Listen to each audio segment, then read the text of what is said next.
Ahí lo tenemos. ¿Qué tal estáis? Y pues sí, puede ser que que tenga que ver con todo el movimiento que trae Navidades. Esa es una época del año donde no solamente a nivel individual, pero también a nivel colectivo hay mucho movimiento. Existe una cosa que se llama, que ya hablaré de ellas más adelante, que se llama forma pensamiento, que son como cosas que creamos por nuestros patrones y nuestros pensamientos repetitivos, como que creamos pequeños cerecillos por ahí, que se quedan Mm, por ahí. Y en esa época del año específicamente está como muy activos, porque como hay un movimiento bastante intenso de revisión de qué es lo que va a ser el año que viene, qué voy a cambiar y toda esa historia, ¿no?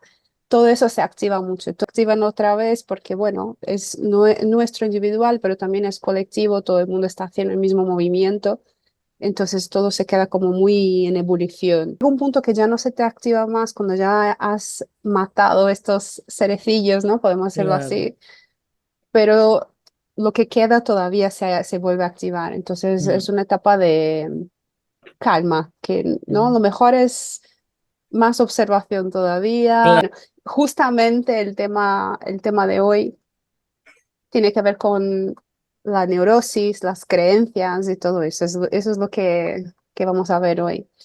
Entonces, vamos a por ello. Empezamos. ¿Qué es una creencia, chicas? ¿Os habéis planteado alguna vez? Porque se habla mucho, ¿no? Sobre todo las que estamos en el mundo del desarrollo humano, se habla mucho de las creencias, creencias limitantes, creencias de Ya. aquello. Una creencia es algo que has pensado muchas veces, que puede ser, lo hayas pensado de pequeñita cuando todavía no eres capaz de controlar tus pensamientos, sino que otras personas o tu entorno como que influían en estos pensamientos, pero luego cuando ya nos vamos haciendo, ¿no? Individuos, nos hacemos cargo de ese movimiento y podemos seguir repitiendo lo que ya llevábamos integrado como creencia o empezamos a crear nuestras propias creencias. Entonces, sencillamente una creencia es un pensamiento que hayas pensado muchas veces, consciente o inconsciente.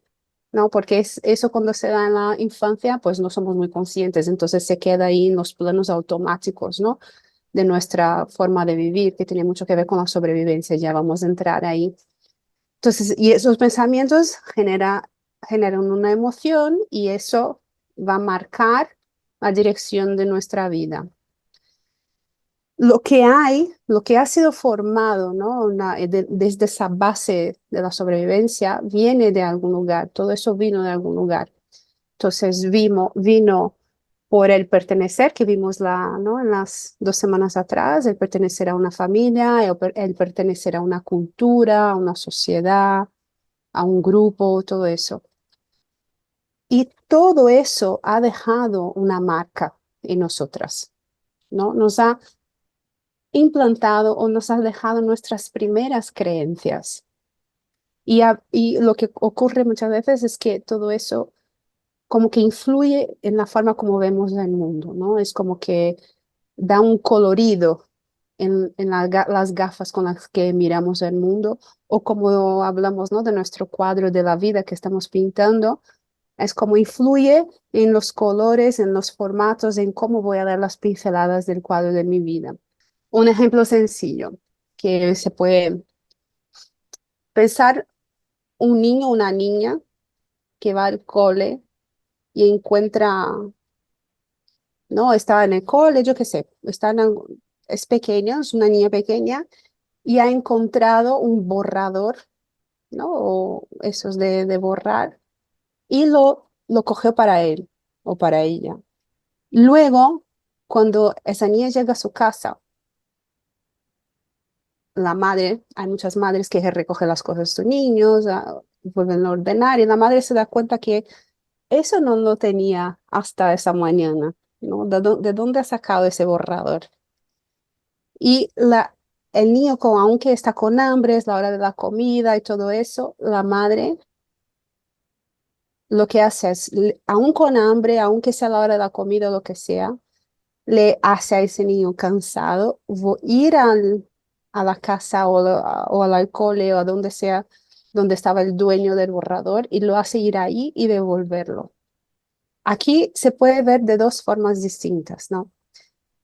Podemos ver la perspectiva del niño, la perspectiva de la madre, y ese niño también puede vivir ese impacto o esa información de dos formas distintas.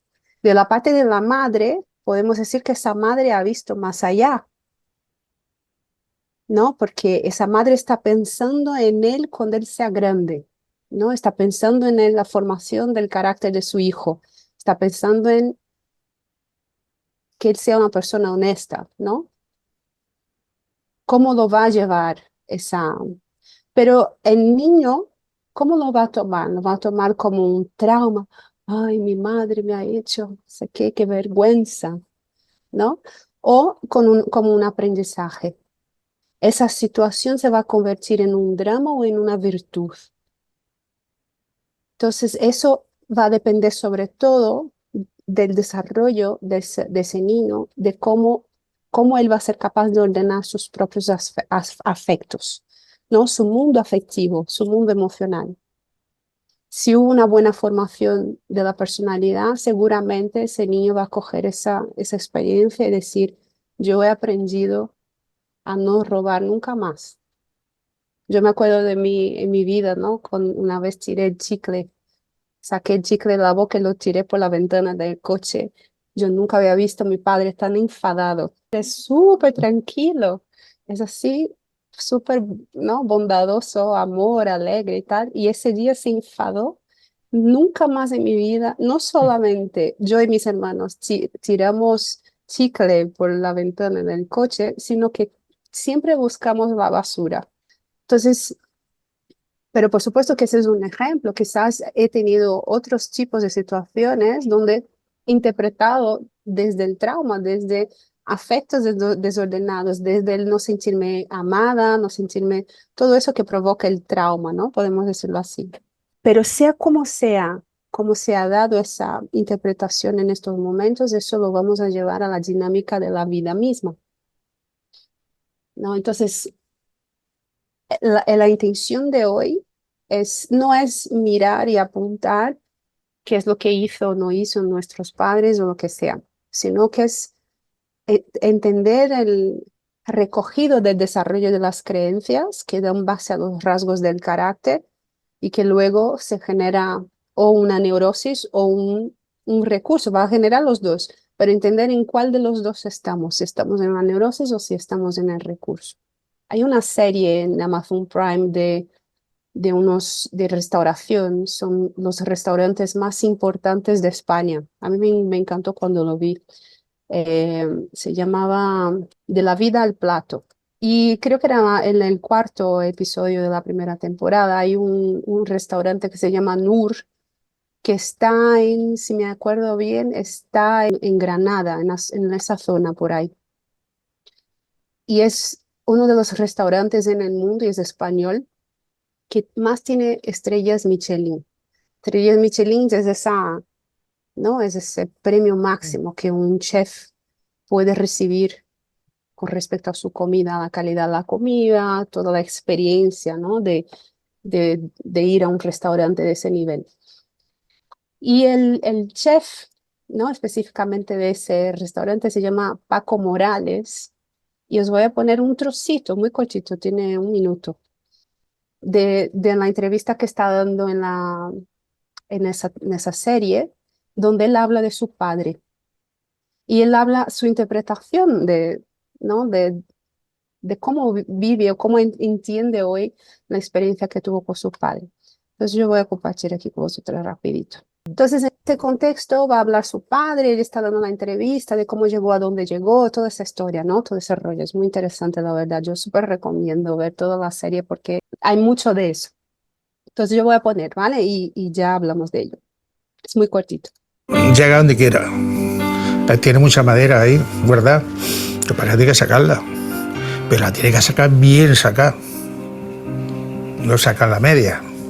Un padre estricto como ha sido el mío, y lo es, nunca le oigo decir las cosas bonitas a mí. Y eso ha sido lo que hace que yo cada día me supere. Si mi padre me dice cada día lo bonito que soy, lo bien que hago las cosas, Paco Moreno en estos momentos no hace esto, sin duda. Lo que yo he aprendido con los silencios de mi padre, con lo que yo he aprendido con los distanciamientos de mi padre y míos, es increíble, es imbatible. Él tiene que dedicarse a lo que sabe, que es a crear y a crear, nada más. Así que, ¿no? Su entendimiento es súper chulo porque es el hecho de su padre ser estricto es lo que le ha llevado a ser quien es y lo ha llevado a lograr lo que ha logrado. Entonces, si un ser humano es capaz de hacer ese tipo de interpretación, ir más allá, no sé, a trascender lo que es el victimismo o la sensación de triángulo dramático que lo vamos a ver luego, trascender todo eso, sino ver lo que eso ha, el propósito detrás de todo eso. Entonces, todos nosotros, por la ley de las cuatro causas que hemos visto el otro día, del conjunto de posibilidades, todos tenemos la misma posibilidad de hacer lo mismo en nuestras vidas, ¿no? De conectar con ese propósito. Si no fuera así, yo no hubiera logrado lo que he logrado, ¿no? Si no fuera por eso, yo no hubiera despertado en ese sentido. Entonces, todo tiene un para qué, nada está separado de nada. Y los rasgos de carácter tienen exactamente que ver con eso. Y ahí vamos, voy a compartir con vosotras la pantalla y entramos en el tema de tener esa claridad de dónde estoy, ¿no? Si estoy siendo capaz de trascender la neurosis y trabajar con mis recursos o si estoy todavía metida en, en dramas, ¿no? Porque creamos el drama mentalmente en nuestras cabezas, en las películas, porque quizás dentro de un sistema familiar a veces eso es muy común, siempre desde el drama siempre se genera tres personajes, la víctima, el salvador y el verdugo. Entonces, si estamos todavía en esa dinámica, sea hacia afuera con otras personas o sea con nosotros mismos, o si estoy siendo capaz de salir, trascender eso y de verdad aplicar el para qué, del por qué eso se ha dado así conmigo. ¿Sí? Vale, bueno, vamos a ir. ¿Qué es la neurosis? ¿No? La neurosis, según la Organización Mundial de la Salud, y me parece súper curioso, porque yo lo había aprendido desde otras fuentes, pero he querido buscar una, una explicación más, ¿no? Que fuera entendible, más general. Y según la OMS, la neurosis es una enfermedad funcional del sistema nervioso que se caracteriza por la inestabilidad emocional, o sea, una exageración emocional. Pero fijaros, enfermedad funcional. ¿Por qué? Ahí vamos a ello. Cuando llegamos aquí, cuando ya no somos un embrión en la barriga de nuestra madre, nuestro sistema nervioso ya empieza a desarrollarse desde ahí. Pero las neuronas, que es eso lo que estamos viendo en pantalla, eso es una neurona, las neuronas vienen así, como desnudas. Y a medida que vamos creando creencias, o sea, que vamos interpretando el entorno, y eso ya desde la barriga de la madre, y generando creencias, empezamos a fijar caminos neuronales.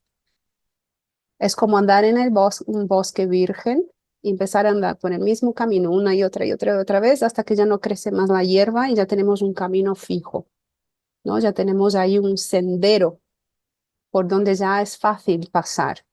Lo mismo es aquí, ese sistema está montado, está hecho para que el cerebro ahorre energía. Imagínate el tener que construir caminos a cada nuevo, ¿no? A cada pensamiento, a cada situación. Entonces lo que el cerebro hace es trabajo con patrones, trabajo con repeticiones y ahí creo atajos, creo formas más rápidas de procesamiento para ahorrar energía y garantizar la sobrevivencia. Eso es básicamente lo que estamos viendo. Esa es la parte más básica, ¿no? Y desde aquí, desde ese proceso, lo que es muy interesante es que se da el tema de nuestra historia. ¿Os acordáis cuando hablamos al principio que venimos y venimos, ya ganamos un ser, pero vamos a ser, queremos primero existir, ¿no? Queremos primero tener vida, estar vivos, llegar a vivir y luego pertenecemos y queremos pertenecer a un grupo o que sea, no, queremos pertenecer a algo. Esa primera partecita da como si fuera el tema de nuestra historia. Si podemos hablar desde lo que es, desde la visión del alma, es ese sistema biológico que da los atributos y las cosas que tenemos que evolucionar en nuestra historia. Es el tema de la película. Si yo en esa vida quiero, yo qué sé, quiero experimentar la falta de amor, quiero vivir, ¿no? Imaginaros un parque de diversiones donde tienes un montón de juegos y quieres experimentar la montaña rusa, que es la que va a sentir más emociones. Imaginaros que el alma más o menos, no que sea exactamente así, pero imaginaros que el alma más o menos, vale, para esa vida vamos a trabajar eso. Entonces vamos a elegir un tema, por ejemplo, yo voy a elegir un tema que sea sentir falta de amor, ¿no? Sentir la sensación del abandono o del rechazo, lo que sea, lo que vamos viendo luego. Es ese mecanismo biológico que facilita el desarrollo de ese tema y luego que lo vamos ¿no?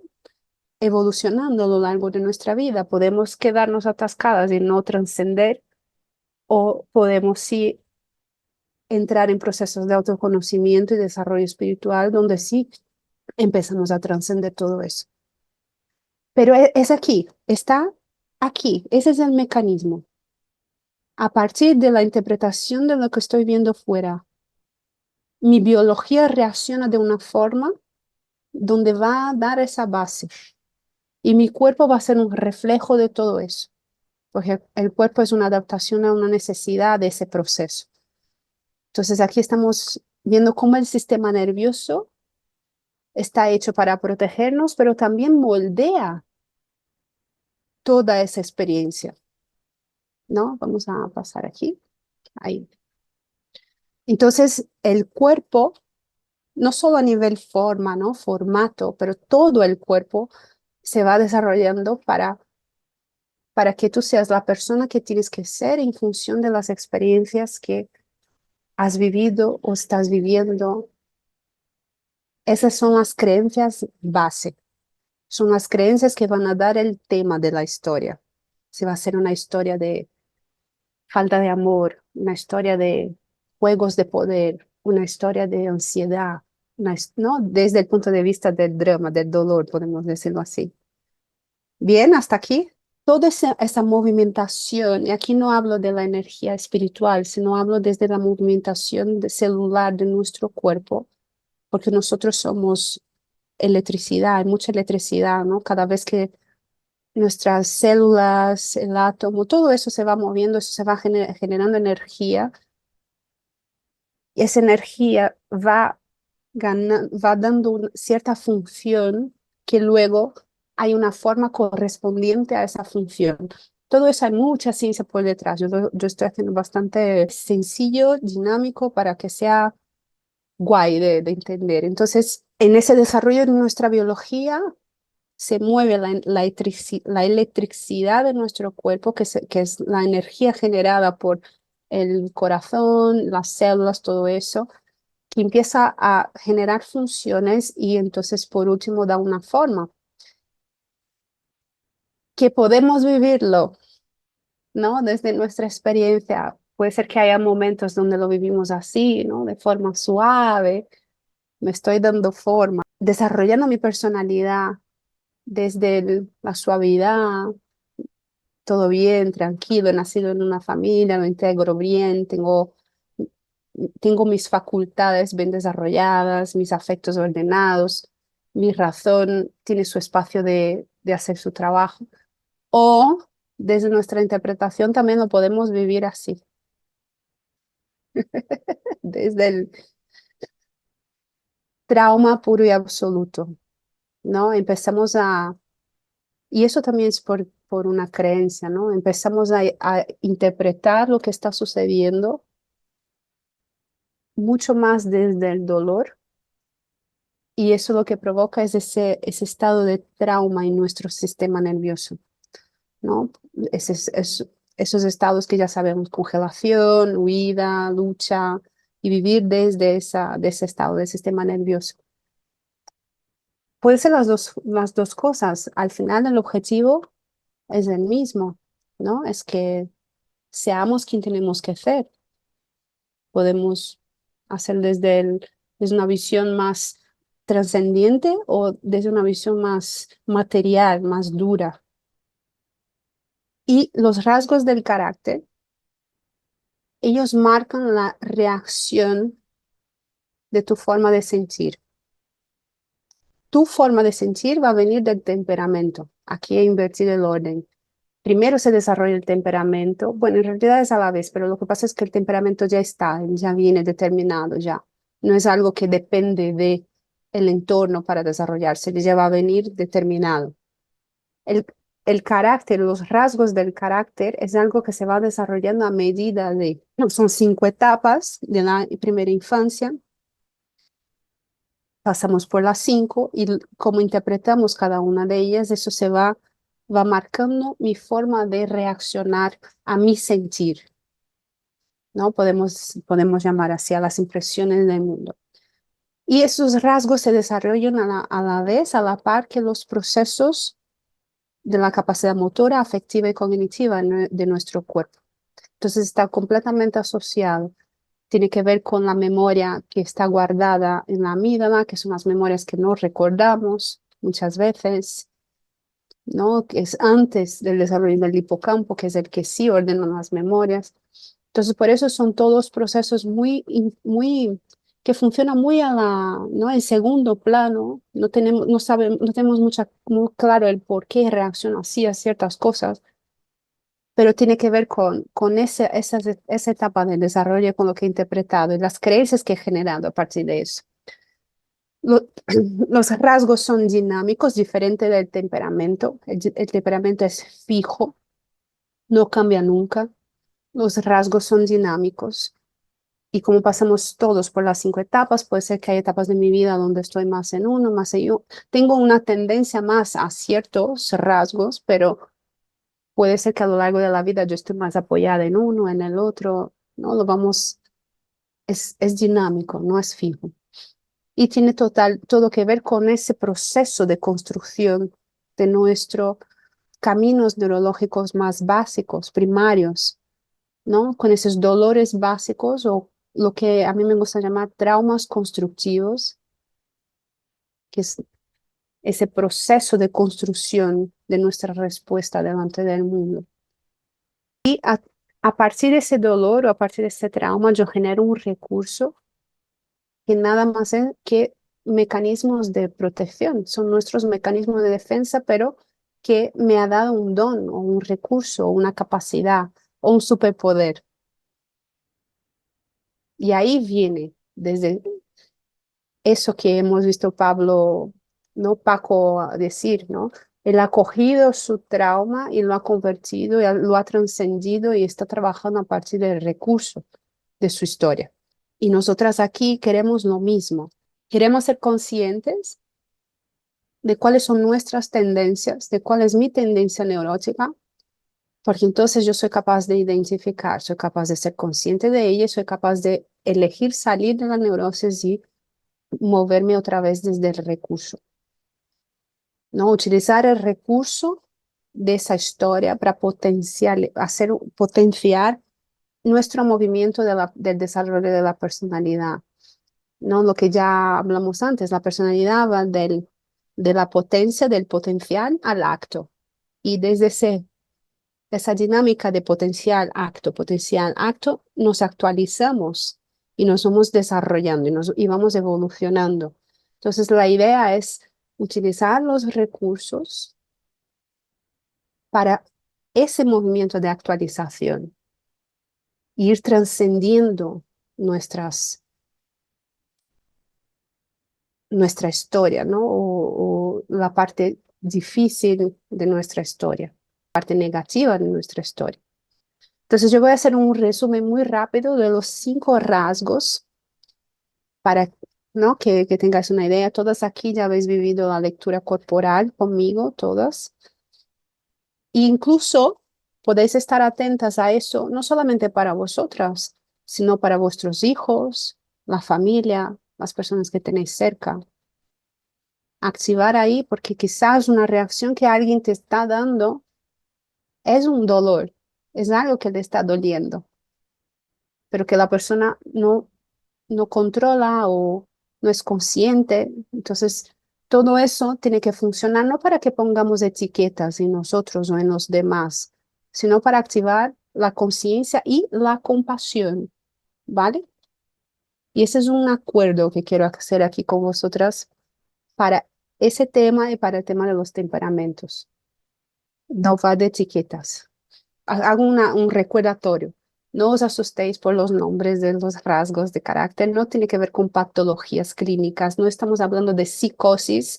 La psicosis ya cuando ya hay una enfermedad patológica, ¿no? Ya hay una patología psicológica. Aquí estamos hablando de neurosis. Neurosis es la creencia, ¿vale? Entonces, esa exageración emocional. Entonces, el primer rasgo se llama esquizoide y se desarrolla en el momento del útero. Toda la energía de desarrollo está en ese momento, toda la mielinización, todo ese proceso que hemos visto del sistema nervioso está en la cabeza en ese momento uterino, hasta el nacimiento. Entonces, a nivel físico, una persona que haya tenido esa etapa muy marcada por un trauma que haya vivido la madre en el embarazo, por ejemplo, ¿no?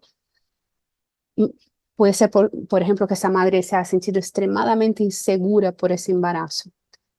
Entonces el útero, que debería ser un ambiente calentito, acogedor, casi como ¿no? Los brazos de la madre, empieza a convertirse en un lugar frío, en un lugar duro. Lo que debería ser acogedor es hostil. Entonces el bebé puede interpretar esa, ¿no? Desde su sistema de sobrevivencia, puede interpretar eso como, uff, aquí yo tengo que quedarme lo más quietita posible, muy paradito, porque cada vez que me muevo, ese útero reacciona de forma hostil. Entonces me pongo así, como que no puedo moverme mucho para garantizar la sobrevivencia. Y ahí es a donde se registra como dolor el rechazo. El rechazo es esa sensación de que la persona ni te conoce y ya te aparta. Y como recurso, como la mielinización, o sea, si el desarrollo del sistema nervioso está en la cabeza, toda la energía que en ese momento podría estar distribuida entre todo el cuerpito del bebé se concentra en la cabeza, él desconecta, para no moverse mucho, desconecta del cuerpo y concentra toda esa energía de desarrollo en la cabeza. Y de ahí viene su recurso. Entonces son mentes poderosas, son personas supermentales que de hecho tienen un mundo paralelo en la cabeza donde se evaden a ese mundo y esa es una de sus neurosis, ¿no? Es el aislamiento social y vivo en mi mundo. De forma neurótica es como yo tengo que existir lo mínimo posible. Te deparas con una persona que sea así, probablemente esa persona está viviendo desde la neurosis de su rasgo de carácter. Él bloquea el sentir, como ha mielinizado, ha registrado que tiene que desconectar del cuerpo, entonces literalmente tiene la capacidad de desconectar de su cuerpo. Él no siente, no está conectado con su sentir, con sus emociones. Se separa del cuerpo, tiene una facilidad. Incluso hay algunos, no todos, hay algunos que incluso el toque físico es algo como que les provoca molestia, ¿no? A las personas que tienen esa. Su gran miedo es el miedo a existir, porque para él existir es una amenaza. Recordar que cada vez que se movía en el útero se convertía en un espacio hostil. Entonces, existo lo mínimo posible y me muevo en la vida luego con lo mínimo posible.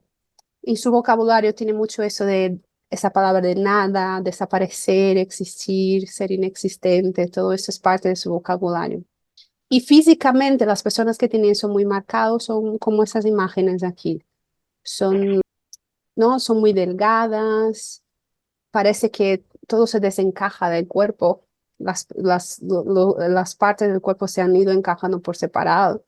Son los nerds, ¿vale? La mirada no conecta, son personas que cuando tú les miras a los ojos parece que están mirando a otra cosa, no conecta con los ojos, huyen de las miradas.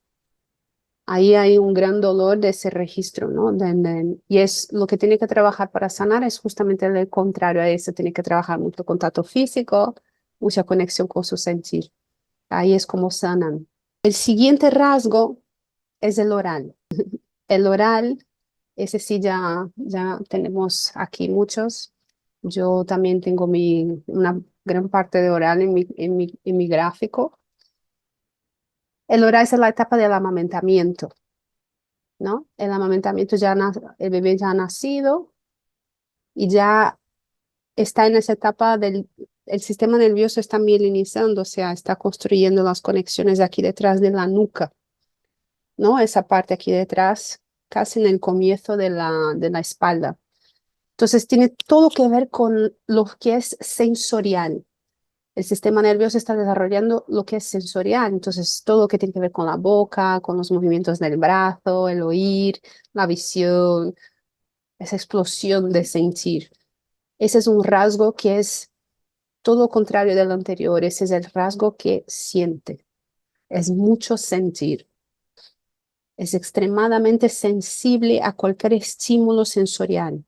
Aquí en la etapa del amamentamiento puede ocurrir que aunque los padres están intentando hacer todo lo posible para atender la necesidad, pero a veces eso no se logra. No es ni que sea un gran trauma, pero yo qué sé, la madre estaba en el baño, el bebé empieza a llorar y queda 10 minutos llorando y ya se registra como que no se está atendiendo su necesidad, ¿no? Entonces se registra la sensación o el dolor del abandono.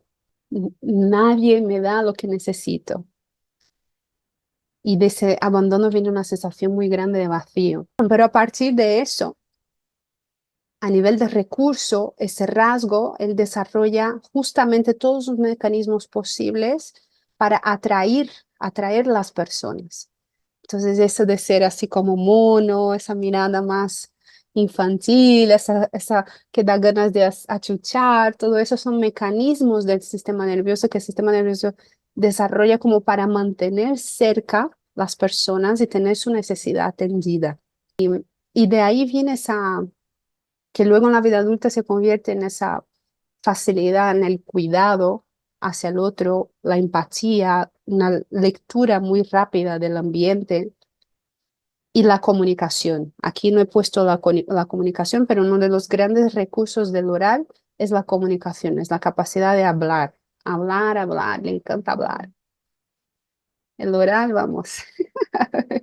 Le encanta hablar, ¿no? Y si puede hablar desde su sentir y desde su mundo sensorial, uff, está en el cielo. Ahora, ¿cuál es la neurosis, ¿no? Que desarrolla el rasgo de carácter oral?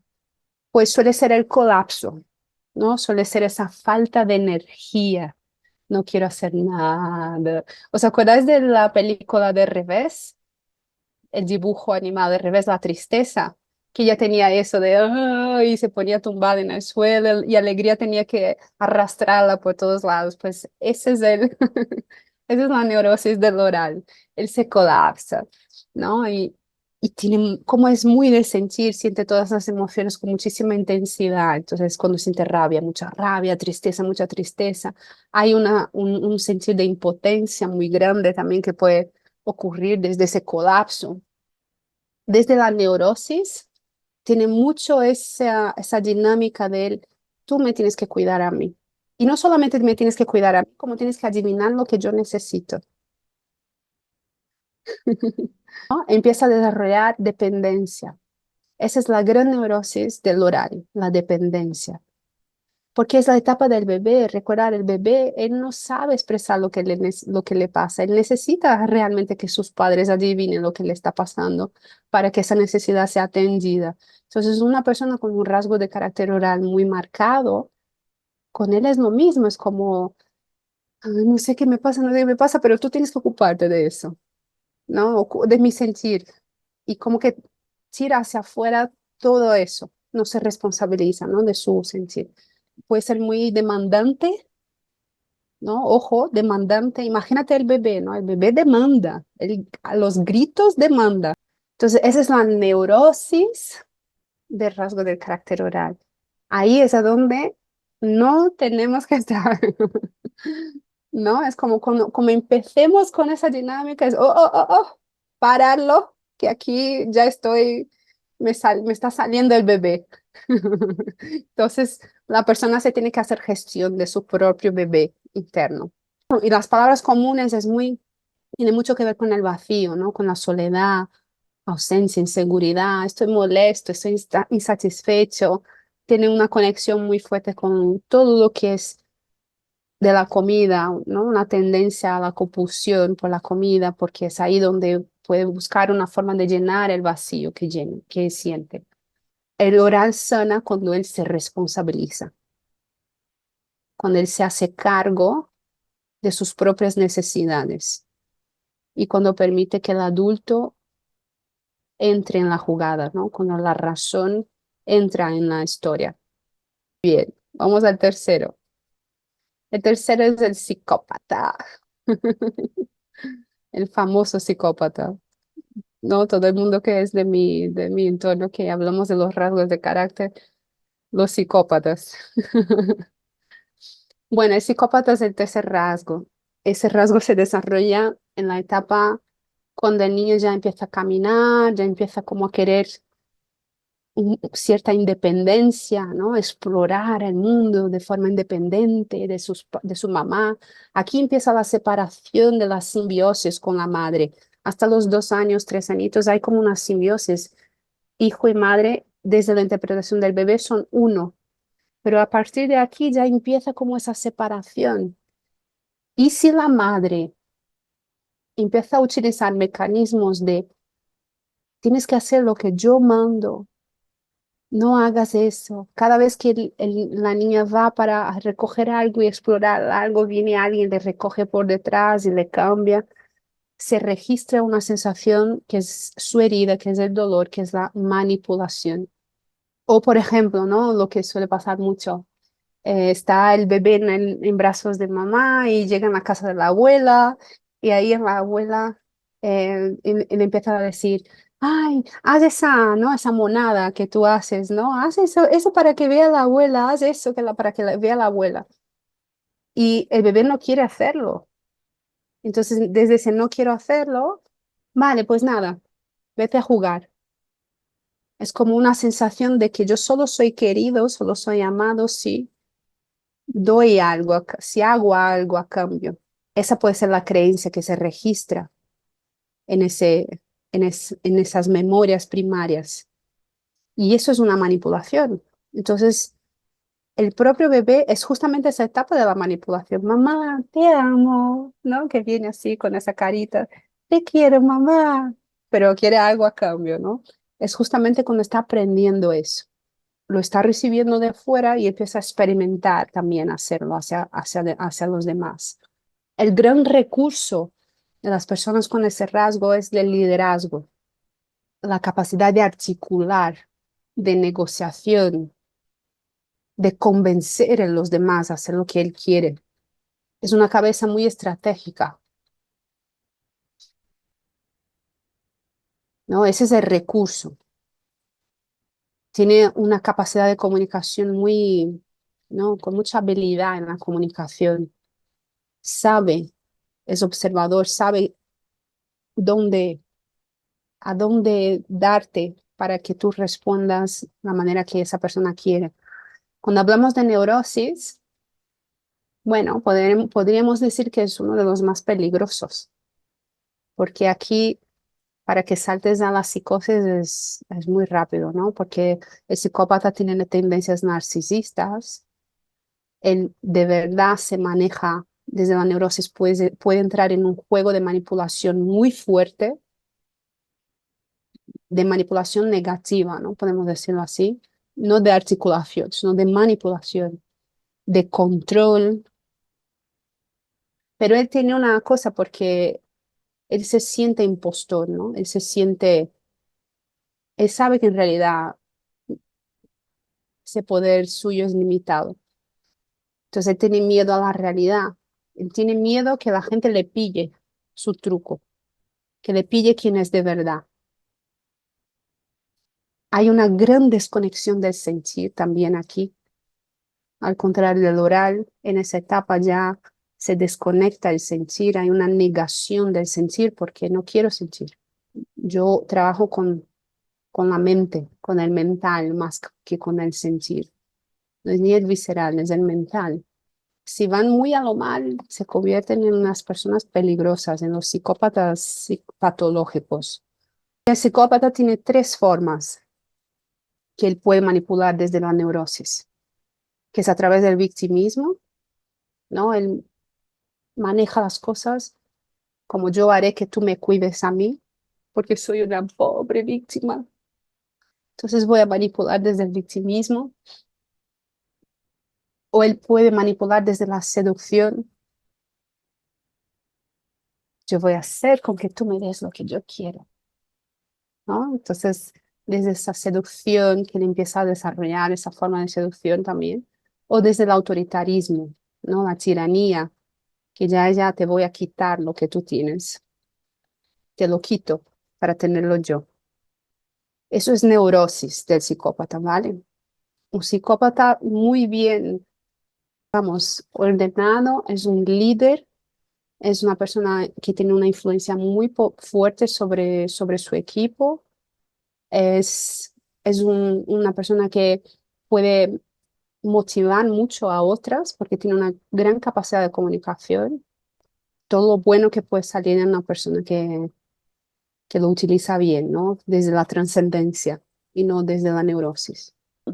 Las palabras más comunes o vocabulario es, ya lo sabía, esto es muy yo, confía en mí, estás de acuerdo, ¿no? Esa manera de llevarte al su campo. Entonces, ese es el psicópata. El cuarto es el rasgo de carácter masoquista. El masoquista se desarrolla en la etapa de la infancia cuando el bebé empieza a salir de los pañales o debería empezar a salir de los pañales.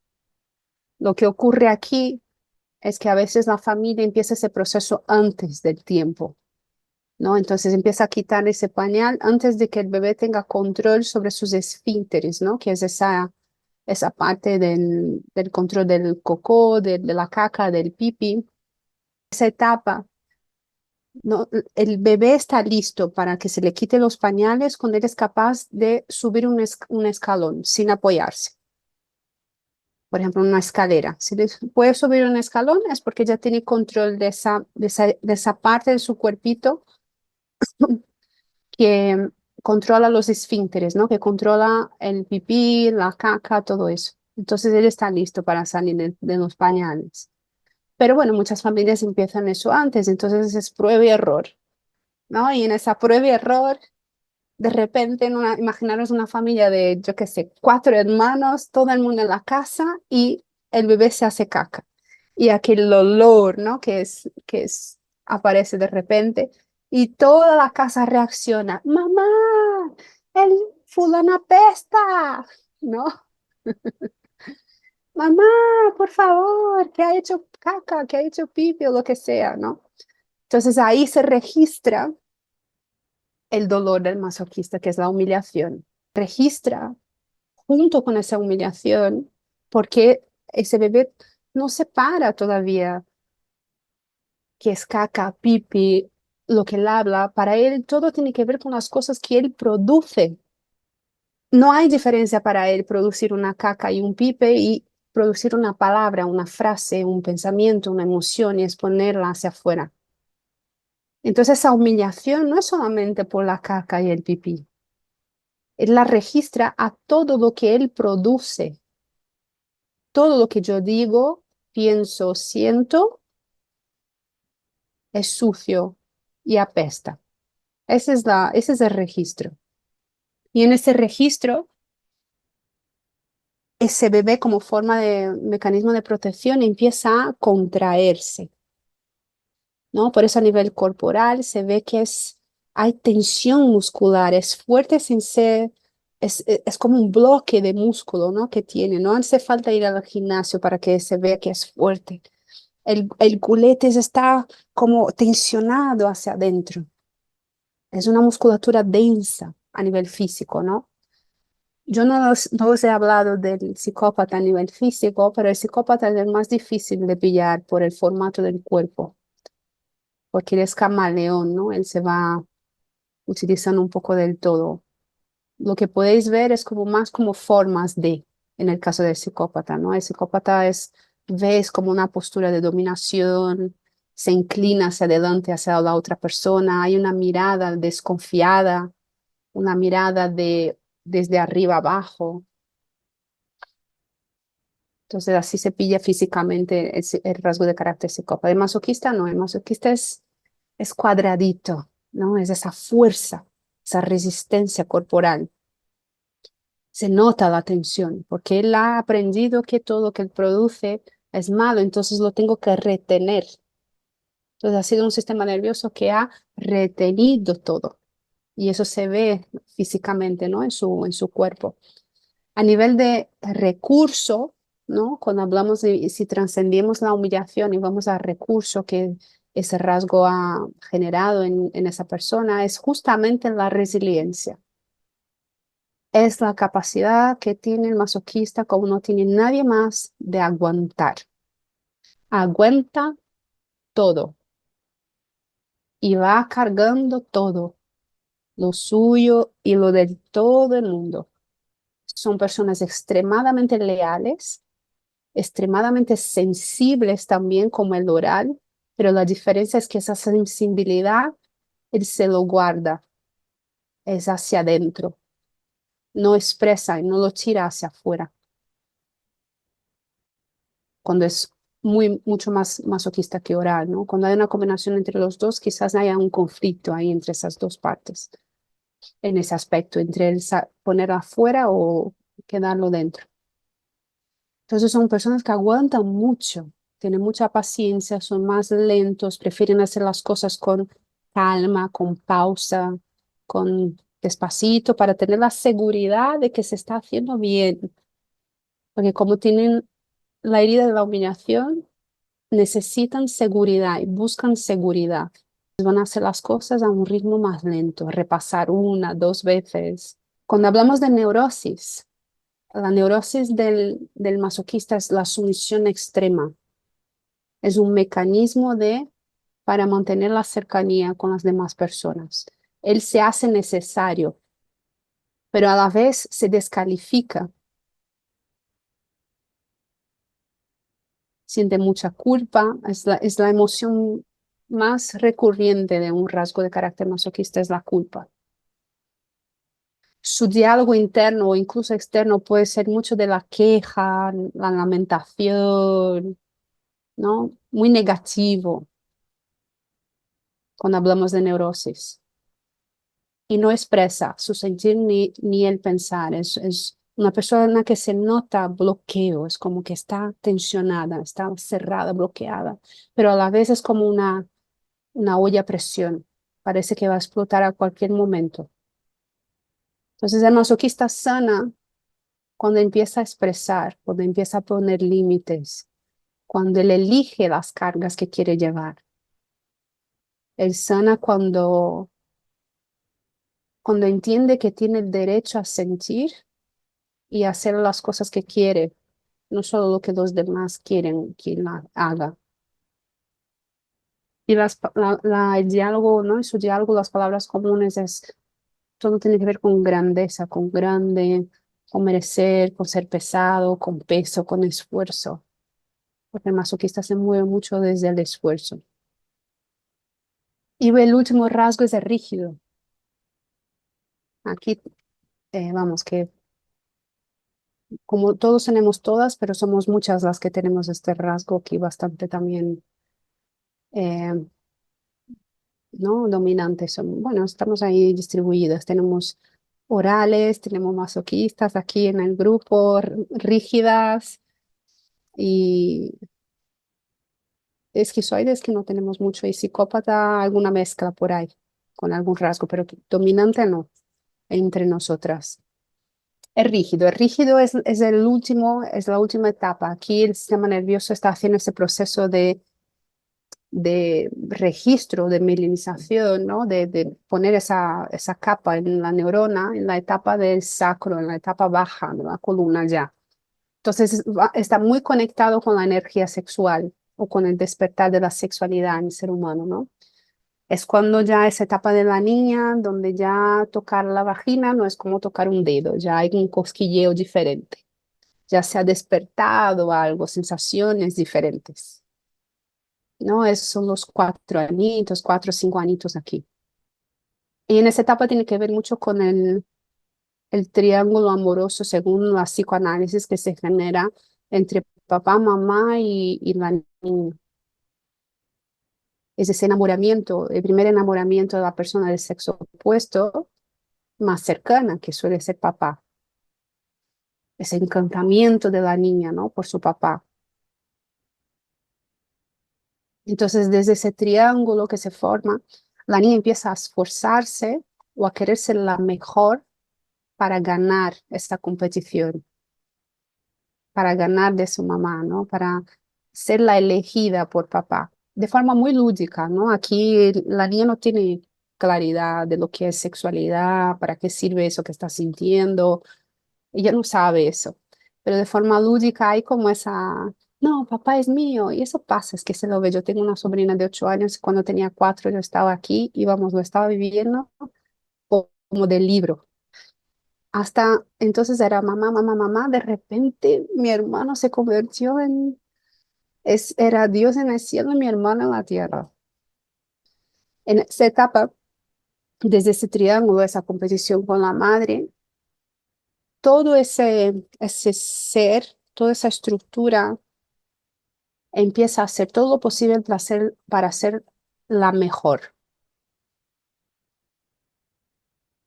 Yo tengo que ser la mejor. Entonces el cuerpo empieza a ponerse hermoso, ¿no? La niña empieza a tener esa cintura más marcada, las facciones empiezan a ponerse más como armoniosas, hay mucha simetría, hay una mirada seductora, pero no es desde la manipulación, es seductora porque sí, es natural en las personas que tienen ese rasgo muy marcado. Son personas que entran en el ambiente, es como no puedes evitar, las tienes que mirar, ¿sabes? Hay un magnetismo natural muy potente, pero a la vez, desde la neurosis, son personas extremadamente inseguras, justamente por esa necesidad de perfección, están siempre con el diálogo de que no son buenas lo suficiente. Y hay una insatisfacción casi crónica aquí, como que nada nunca es bueno, bueno, bastante bueno. Y aquí hay hay mucho perfeccionismo, hay muchísima exigencia hacia afuera y hacia adentro. Entonces ese ser mandona tiene que ver con esa combinación, ¿no? Con ese perfeccionismo. Vale, a nivel de herida o de dolor, ¿no? Aquí el registro a partir de ese triángulo que se formó entre papá, mamá y la niña, aunque el padre alimente que es la reina de su vida, él siempre va a elegir mamá a final del día. Y eso es lo saludable, tiene que ser así, ojalá sea así, por Dios, que eso es lo como tiene que ser. Pero desde la interpretación de la niña, ella se siente traicionada, ella se siente excluida o reemplazada, y ahí viene el registro de dolor, de la herida del rígido. Y ahí viene su esfuerzo de ser cada vez mejor, de ser cada vez más perfecta y cada vez lo máximo posible, porque Dios me guarde de que elijan a otra persona y que no me elijan a mí. No, no se puede prevenir, Marisol. Lo que puedes es aprender eso y luego ayudar a tu niña, ¿no? En el caso de los hijos, ¿no? Cuando hablamos de los hijos, allá ir integrando eso en ellos y no permitir que entren en la neurosis. O ayudarles a gestionar la neurosis ya desde chiquititos. ¿No? Y la neurosis es eso, perfeccionismo. El rígido tiene una gran capacidad de ser frío a la hora de separar corazón y sexualidad. Esa facilidad de entrego el cuerpo pero no entrego el corazón. Yo entrego mi cuerpo pero mi corazón lo resguardo, lo tengo aquí porque sigue perteneciendo a mi papá de forma inconsciente.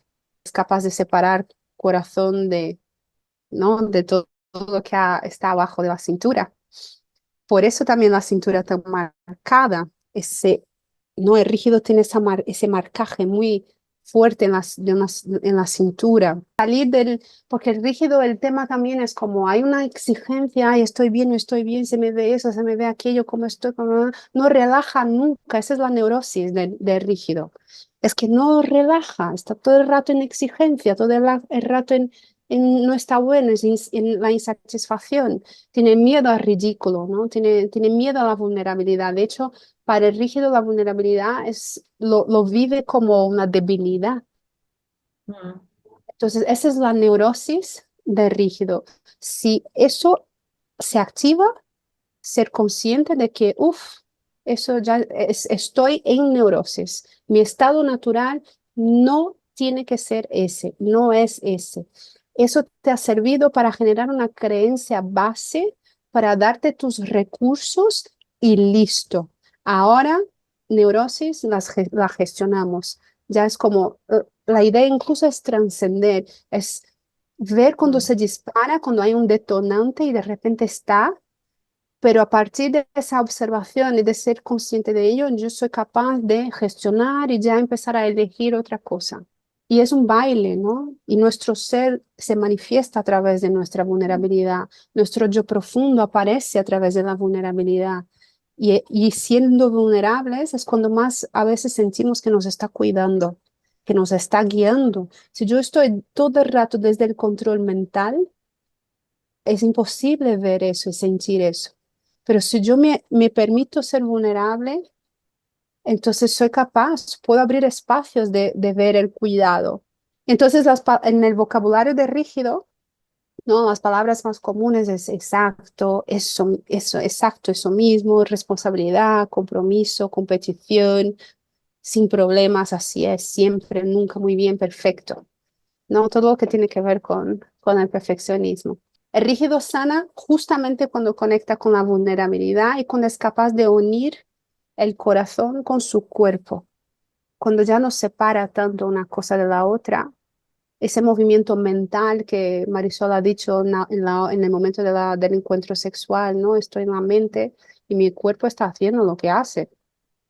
Eso es una separación, eso es un aspecto. Entonces, cuando es capaz de unir las dos fuerzas, corazón y cuerpo y sexualidad, y cuando es capaz de abrirse la vulnerabilidad, bajar, cuando él suelta el control del perfeccionismo o ¿no? el control que viene a partir del perfeccionismo. Cuando él se aventura a ridículo también, ¿no? Hay que hacer un ajuste de los estándares de perfeccionismo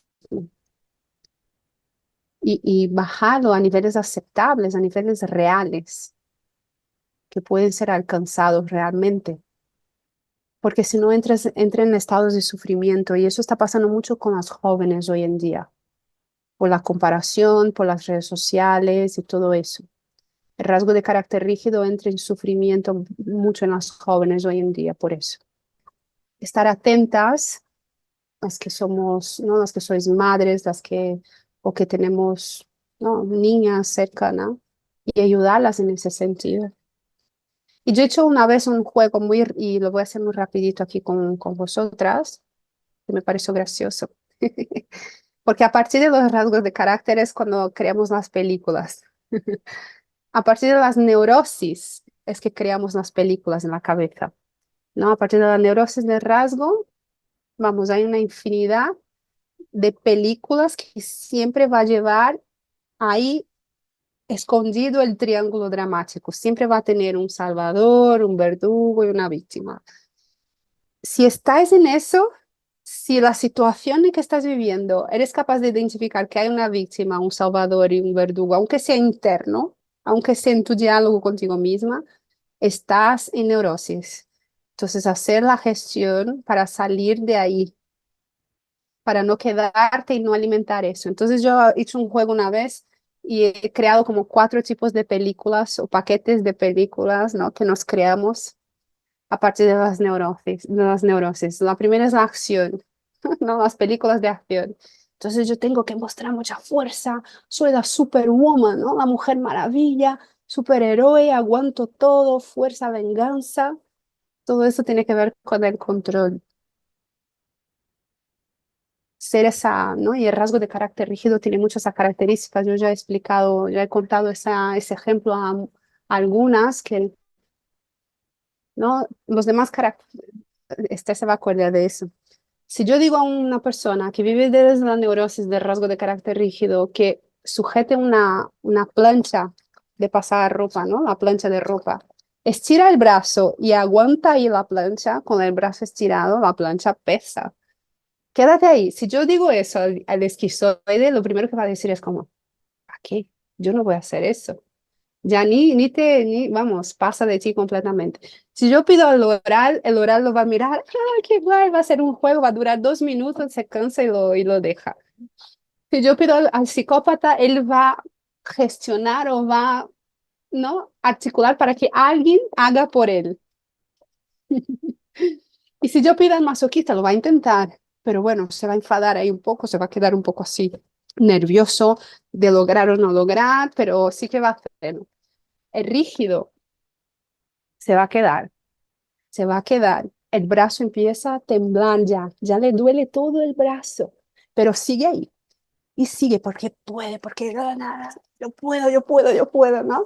Es esa cosa de ser el uno, la perfecta, ¿no? La que es capaz.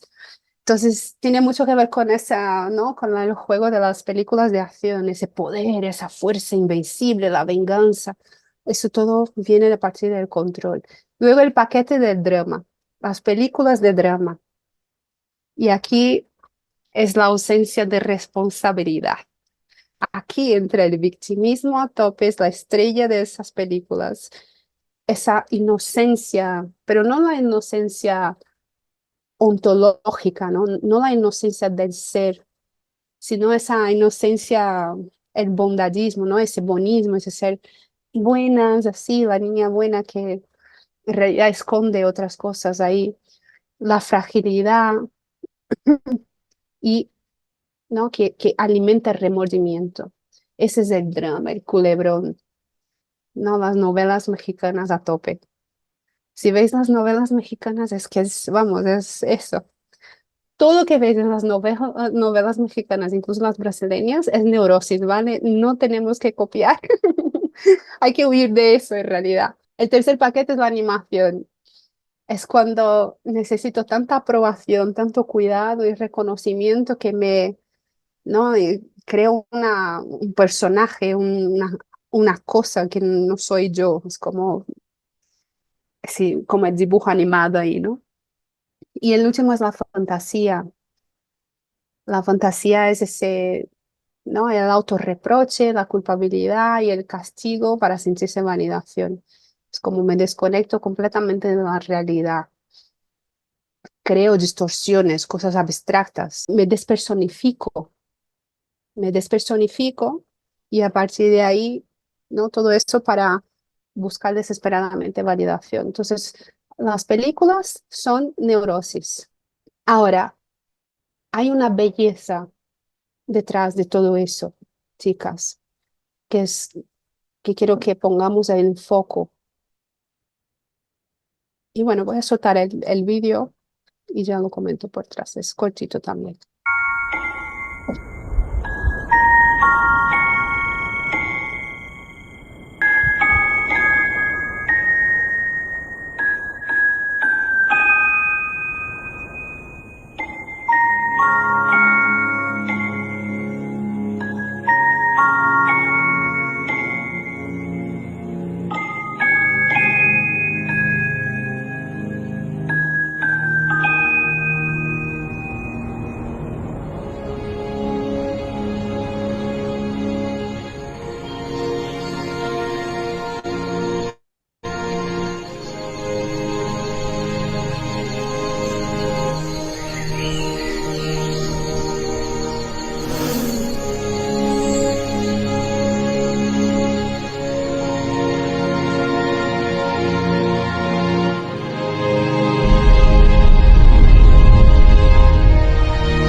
Números, patrones, propósito.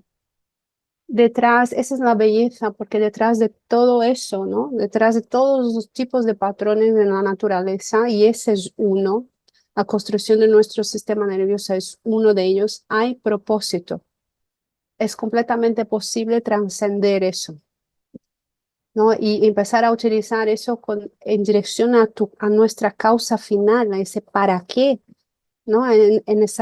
Convertir todo eso en herramientas desde las cuatro causas, parte de lo que hay en nuestro conjunto de posibilidades, parte de nuestras herramienta material, ¿no? De hecho, el rasgo de carácter es parte de lo que es material en nosotros.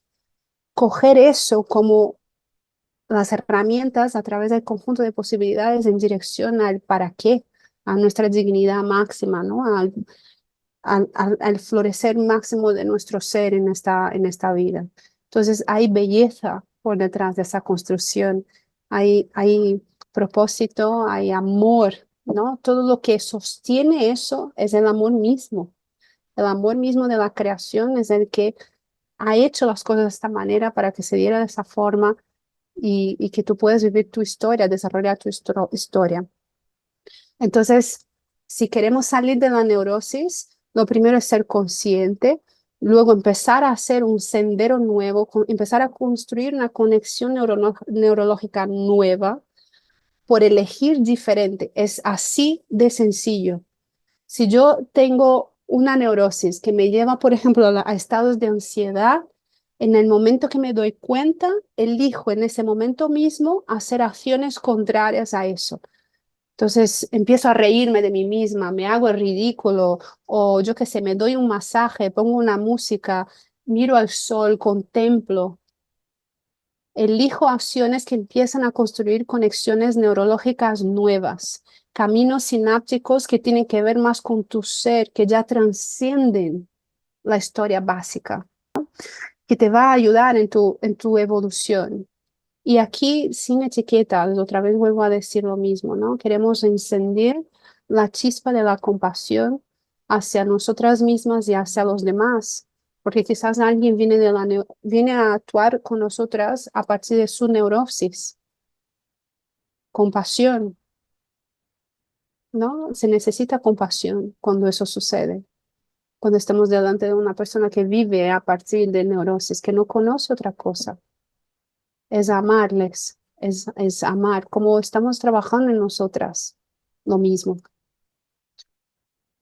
Entonces eso quería traer hoy, porque es parte del recogido de la personalidad y es importante ser consciente de ello, ¿no? Y muy consciente, y a partir de ahí elegir otra cosa. Yo sé que estáis en ello y vamos, que vamos por muy buen camino por aquí. Es seguir, porque cada vez se va viendo matices diferentes, ¿no? Como cada vez sanas un lado, ahí aparece un otro. Y no es que has vuelto a lo mismo, sino que es otra perspectiva de eso mismo, ¿no? Como hablamos de Esther, ¿no? Al principio de la sesión de hoy. Estamos en una etapa del año que se encienden muchas cosas por ser fin de año a nivel colectivo, individual, esa revisión de cómo fue todo el año, qué quiero para el siguiente, todo eso a veces enciende esos patrones de neurosis. Es observar, es encender la luz.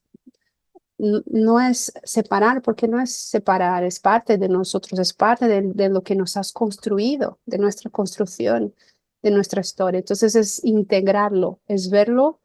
Ok, vale, observo, no genero una película a partir de eso es lo más importante. Es ser consciente que, bueno, hubo un detonante, estoy así, pero no desarrollo una película a partir de eso conmigo misma o con las personas que tengo en mi entorno, sino que doy el tiempo que se necesite para que se vaya con tranquilidad, se va a ir.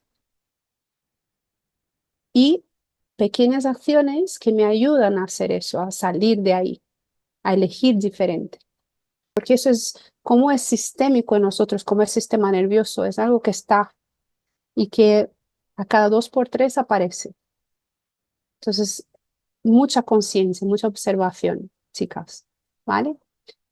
Estamos todos sujetos a ello, porque es, bueno, es parte, pero sí que vamos trascendiendo, vamos eligiendo solo movernos a partir del recurso, ser una herramienta de nuestro yo profundo para que ella utilice, ¿no? Y que vayamos hacia nuestro propósito. Muy bien, ya está por hoy, era esto.